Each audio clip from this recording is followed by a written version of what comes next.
সাবেক উপদেষ্টা রেজওয়ানা যে কথা বলেছেন তিনি অকপটে স্বীকার করেছেন যে আমরা একটি ইসলামী দলকে ক্ষমতায় আসতে দিইনি, তাদেরকে মেন স্ট্রিম হইতে দিইনি, যদিও তারা বিরোধী দল হইতে দিইনি। তার মানে কি? তিনি এখানে পক্ষপাত করেছেন। ওনার ইচ্ছা ছিল, জনগণ যদিও এই পক্ষকে ভোট দেয় তারপরে ওনারা হতে দেন নাই। এখন আমরা তো বলেছি যে এখানে আসলে উপদেষ্টারা পক্ষপাতিত্ব করেছেন। আমি যদি একটু প্রশ্ন এভাবে করি, উনি হয়তো যদি বলেও থাকেন, তো ওনার একার পক্ষে কি আসলে এই ইলেকশন ইঞ্জিনিয়ারিং করা সম্ভব কিনা? আমি আপনাকে বলি, শোনেন, আমরা বারবার বলে এসেছি যে বিএনপির সাথে লন্ডন মিটিংয়ের পর থেকে ডক্টর মোহাম্মদ ইউনূসের তারপর থেকে অন্তর্বর্তীকালীন সরকার কার্যত আর নিরপেক্ষ সরকার ছিলেন না। এটা মূলত ছিলেন একটা 111-এর মতো করে একটা সরকার। এটা বিএনপি নিয়ন্ত্রিত হয়ে গিয়েছে। আপনার স্মরণ থাকার কথা, ডক্টর মোহাম্মদ ইউনূস লন্ডনে যাওয়ার আগে বিএনপি কিন্তু যমুনা অনেকবার ঘেরাও করেছে, বেশ কয়েকদিন। এমন দেখবেন বিএনপির অনেক যুবদল নেতারা পর্যন্ত যমুনা আমরা ছেড়ে যাবো না স্লোগান দিল না। কেন? ডক্টর মোহাম্মদ ইউনূসকে বাধ্য করছে লন্ডন যেতে। লন্ডন যাওয়ার পরে ডক্টর মোহাম্মদ ইউনূসের ব্যাপারে তারা আর কোনো অভিযোগ দিচ্ছে না এবং ইলেকশন হয়ে গেল। জনপতি শেষে আমি আপনাকে বলি একটু, যমুনা ঘেরাওর যে কর্মসূচি, এগুলো তো এনসিপির কাছ থেকে শিখেছে নাকি?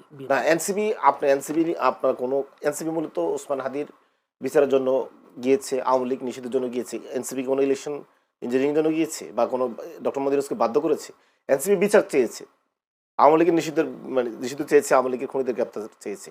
দেখেন, আমরা যেটা বলে আসছি যে এই যে ইলেকশনের ইঞ্জিনিয়ারিং ব্যাপারটা বা এই যে অন্তর্বর্তীকালীন সরকার বিএনপির কাছে ক্ষমতা হস্তান্তরের ব্যাপারটা একদম লন্ডন মিটিং থেকে শুরু করে। কিভাবে আমি আপনাকে বলি, রেজওয়ানা হাসান তো ব্যক্তিগতভাবে একটা করাপ্টেড লোক।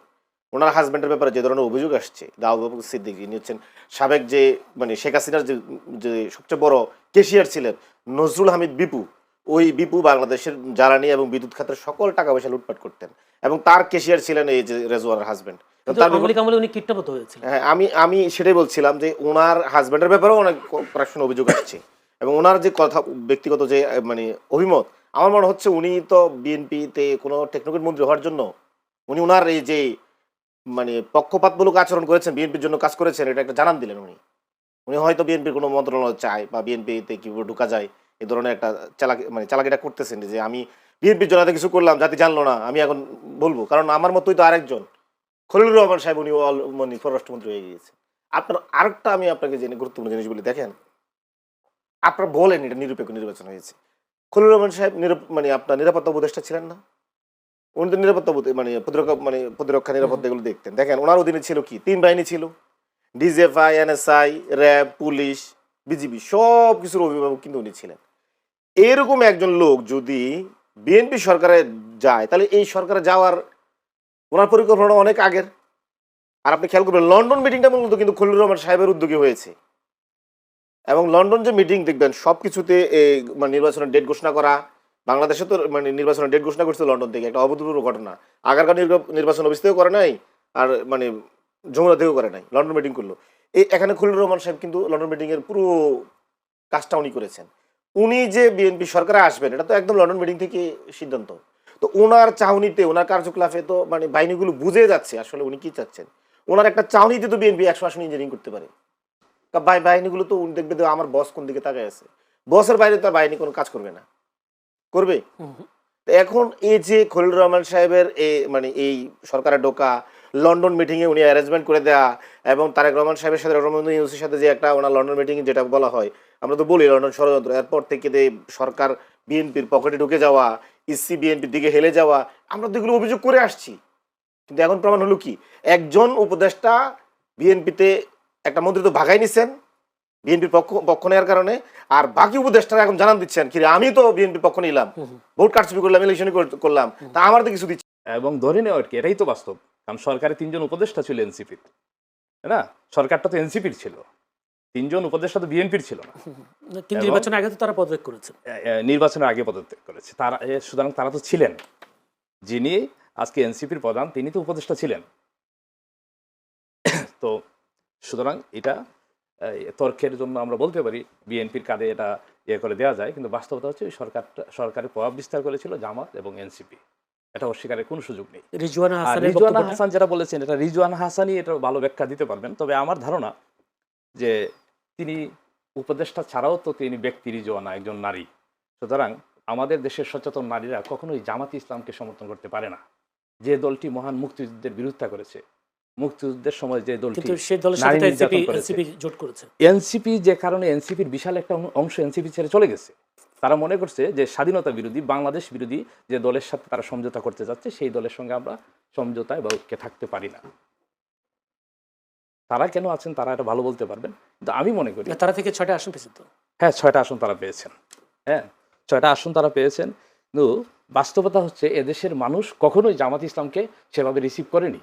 আর যে দলটি মহান মুক্তিযুদ্ধের বিরুদ্ধে করেছে, যে দলটি নারী নির্যাতনের সাথে জড়িত, হত্যার সঙ্গে জড়িত, সেই দলকে রিসিভ করার কোনো সুযোগ নেই। আপনি দেখেন মহান স্বাধীনতার পর থেকে জামাত ইসলাম তো প্রায় প্রতিটি নির্বাচনে অংশগ্রহণ করেছে, 5টা 3টা, সর্বোচ্চ বিএনপির সাথে জোট করে 18টি আসন তারা পেয়েছিলেন। আর এবারই কিন্তু যে বিএনপির সঙ্গে প্রতিদ্বন্দ্বিতা করে জোটবদ্ধ হয়ে তারা একটা বিপুল সংখ্যক আসন পেয়েছে। সুতরাং আমি আগেও বলেছি এটা জামাত ইসলামের জন্য একটা বড় অ্যাচিভমেন্ট। কারা ভোট দিল এদেরকে? না, ভোট তো ভোট কারা দিয়েছে, ভোট তো জনগণ না, দিয়েছে। আপনি কি বলতে চাচ্ছেন কারচুপি হয়েছে কিনা আমি জানতে চাচ্ছি। আমি মনে করি যে বিএনপি পক্ষ থেকে অভিযোগ আছে কারচুপি করেছে। হ্যাঁ বিএনপি অভিযোগ করেছে। আমি মনে করি যে মানে ওই রকম বলার মতো ঢালাওভাবে কারচুপি আসলে এই নির্বাচনে হয় নাই, আমি সেটা ব্যক্তিগতভাবে মনে করি। ধন্যবাদ। আমি একটু যেতে চাই জনবিদ্যুৎ শিশির বারবার একই কথা আসে যে স্বাধীনতা বিরোধী একটি সংগঠন জামায়াত ইসলামী, তারা যদি ওনার বক্তব্য তিনি বলছেন নারী নির্যাতন করেছেন, যদি বলি ধর্ষণের মতো ঘটনা ঘটেছে 71-এ, এইসব অভিযোগ জামায়াতের সাথে, এই জামায়াতের সাথে আপনারা যুক্ত হলেন, এই এখন আলাদা কি করা যাচ্ছে না কেন আপনাদেরকে? দেখেন, আমি হয়তো অনেকগুলো অভিযোগ করলো জামাতের ব্যাপারে, যে অভিযোগগুলো এগুলো জামাতেই ব্যাখ্যা দিতে পারবে সবচেয়ে বেটার। আমি তো আর মানে জামাতের প্রতিনিধিত্ব করি না। আপনারা তো আছেন। হ্যাঁ, কিন্তু আমরা কেন জামাতের সাথে জুটে গেলাম এই ব্যাখ্যা অনেকবার দিয়েছি, আবার দিব, কোনো সমস্যা নাই। দেখেন, এই যে ধরেন বলা হচ্ছে যে নারীর প্রতি সহিংসতা বা জামাত নারী বিদ্বেষী, আপনি দেখেন এই নির্বাচনে বাংলাদেশে জামাতের নারী কর্মীদের উপরে 50টি জায়গায় হামলা করেছে বিএনপি, এবং প্রকাশ্যে দিবালোকে যৌন হয়রানির হুমকি দিয়েছে, মারধর করেছে, একটারও কিন্তু বিচার হয়নি। আপনি কি জামাত বা এনসিপি কাউকে দেখেছেন বিএনপি নারী কর্মীদের উপরে বা অন্য কোনো নারী কর্মীদের উপরে হামলা করতে?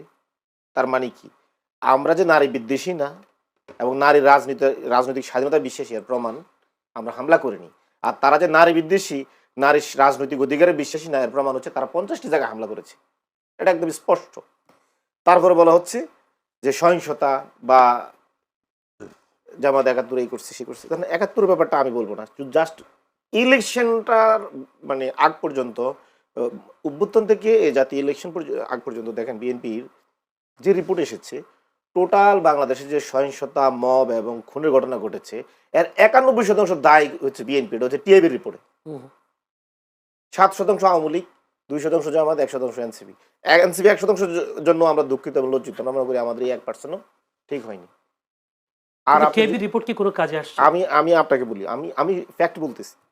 আর যে টোটাল দেখবেন 5 আগস্টের পরবর্তীতে বিএনপি দলীয় কোন দলে 234 জন নেতা খুন হয়েছে, এবং বিএনপি ক্ষমতায় যাওয়ার পরে, বসার পরে গত 15 দিনে, গতকালকে সমকাল এটি রিপোর্ট করেছে 40টি বিচার বহির্ভূত হত্যাকাণ্ড ঘটেছে। এর মধ্যে 5টির সাথে সরাসরি রাজনীতি জড়িত, মানে বিএনপি এবং বিদ্রোহী প্রার্থীদের হত্যা করেছে বা বিদ্রোহী প্রার্থীদের নেতাকর্মীদেরকে, সমর্থকদেরকে মারধর করেছে, এবং এগুলো বিএনপি জড়িত।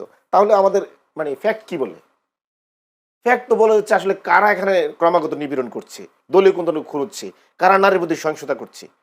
এই যে পুরাতন বয়ান, এগুলো আসলে মানুষ নিচ্ছে না। এখন নিচ্ছে না, আর কি প্রমাণ দেখেন, এত কারচুপির পরেও, ইঞ্জিনিয়ারিং এর পরেও, মিডিয়া কু করার পরেও, মানে এস্টাবলিশমেন্ট কু করার পরেও, তারপরেও কিন্তু বাংলাদেশের 40% মানুষ আমাদেরকে ম্যান্ডেট দিয়েছে। আপনি কি কল্পনা করতে পারেন? এটা বিএনপি পক্ষ থেকে বলা হচ্ছে তো কারচুপি হয়েছে। আমরা তো দেখেছি কারা পেশি শক্তি প্রয়োগ করেছে। আপনি কি কোথাও নির্বাচনের দিন দেখেছেন 11 দলীয় জোট বিএনপি হামলা করেছে? বিএনপি দেখাতে পারবে কোনো কার্ডে? বিএনপি হামলা করেছে, সারা দেশের মিডিয়া নিউজ করেছে, এবং যতটুকু এসেছে মিডিয়া নিউজ, অনেক জায়গায় তো সেন্সর করা হয়েছে। এবং প্রশাসন বিএনপির মানে অনেক জায়গায় বিএনপির সাথে প্রশাসনের ঝামেলা হয়েছে। এই জন্য ঝামেলা হয়েছে বিএনপি কেন দখল করছে, প্রশাসন যায় উদ্ধার করতে গেছে, আবার মানে তারা দখল করে প্রশাসন চলে গেলে সারাদিন তো এই দুর্বল খেলা হয়েছে। আমরা কোথাও গিয়েছি? তার মানে কারচুপি তো বিএনপি করেছে, বরং বিএনপি তার পুরো দমে কারচুপি করতে পারে না, এই জন্য বিএনপি মন খারাপ।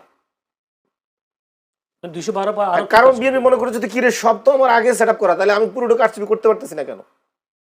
এই জন্য বিএনপির মন খারাপ হয়েছে, এবং এই জন্য বিএনপি বলতেছে কারচুপি হয়েছে, মানে কারচুপি মানে বিএনপি কারচুপি করতে দেওয়া হয় নাই, এই জন্য সেই অভিযোগটা করে রাখে। যেহেতু আপনি বিএনপির বিষয়টা ডিফেন্ড করছেন, আপনি এই কয়েকদিনের আইন শৃঙ্খলা পরিস্থিতি নিশ্চয়ই আপনিও জানেন যেহেতু সাংবাদিক, আর সেই সাথে তো আপনি যেটা বলা যায় ক্রাইম রিপোর্টার অ্যাসোসিয়েশনের যে সম্পাদক ছিলেন, যুগ্ম সম্পাদক, আপনার কি মনে হয় যে আমি যদি এই ঘটনার কথা বলি, রাজধানীর গুলশানে পুলিশি অভিযান চলাকালে ফোনে হুমকি পাওয়া ঢাকা মেট্রোপলিটন পুলিশের গুলশান বিভাগের উপ পুলিশ কমিশনার রৌনক আলমকে বদলি করা হয়েছে। উনি তখন অভিযানে যায়, তখন একটা ফোন আসে বিদেশ থেকে, তাকে বলা হয় যে আপনি কার সঙ্গে কথা বলেন, আপনি চেনেন নাকি, তার পরিচয় টরিচয় নেওয়া হলো, শেষ পর্যন্ত তাকে বদলি করা হলো। যে বিদেশ থেকে যে ফোন করলেন তিনি বা কে, বা সরকারের পক্ষ থেকে এই বিষয়ে কোনো তদারকি পেয়েছে বা কোনো জবাব পেয়েছেন কিনা, কারা ফোন করলো, কে ফোন করলো, বা এই পরিস্থিতিটা আমাদেরকে সামনের দিকে আমাদের যে প্রশাসন, সেই প্রশাসনকে কাজ করতে গিয়ে প্রতিবন্ধকতা তৈরি হবে কিনা? এই বিষয়টা আমি যতটুকু জানি, এই বিষয়টি ইতিমধ্যে তদন্ত করা হচ্ছে যে কে ফোন দিয়েছিলেন, কিন্তু বাস্তবতা হচ্ছে এই ডিসি সাহেবের বদলির সাথে এই ফোনের কোনো সম্পৃক্ততা নেই। যে এই ফোনের কারণে কাকতালীয় ঘটে গেছে, হ্যাঁ, কারণ এই শুধু উনি তো না, দেশের আরও বেশ অনেক এসপি বদলি হয়েছেন, পুলিশ সুপার বদলি হয়েছেন, তিনিও একজন পুলিশ সুপার। না পর্দার আড়ালে কোনো শক্তি আছে কিনা? না, এটা জাস্ট আমি যেটা মনে করি এটা কাকতালীয় একটা ঘটনা, যে একজন ফোন দিল, এরকম হুমকি তুমকি প্রায়ই ঘটে থাকে, হ্যাঁ, প্রায়ই এরকম পুলিশরা। গুলশানের মতো জায়গা আমরা দেখেছি, শুধু এই সরকার তো মাত্র জন্ম হলো কয়েকদিন হয়, তো আমরা দেখেছি দীর্ঘদিন থেকেই এরকম যারা রাজনীতি করেন, বিভিন্ন দলের নেতাকর্মীরা এরকম প্রশাসন এর বিভিন্ন ব্যক্তিদেরকে, প্রভাবশালী যারা থাকেন, তারা হুমকি তুমকি দিয়ে থাকেন। তো বিষয়টা আমার মনে হচ্ছে সেম এরকম কিছু একটা, কারণ এখন পর্যন্ত ওই লোকের পরিচয় জানা যায় নাই কে ফোন দিয়েছিলেন, আর এটা জাস্ট কাকতালীয়, এর সাথে এই বদলির কোনো সম্পৃক্ততা নেই।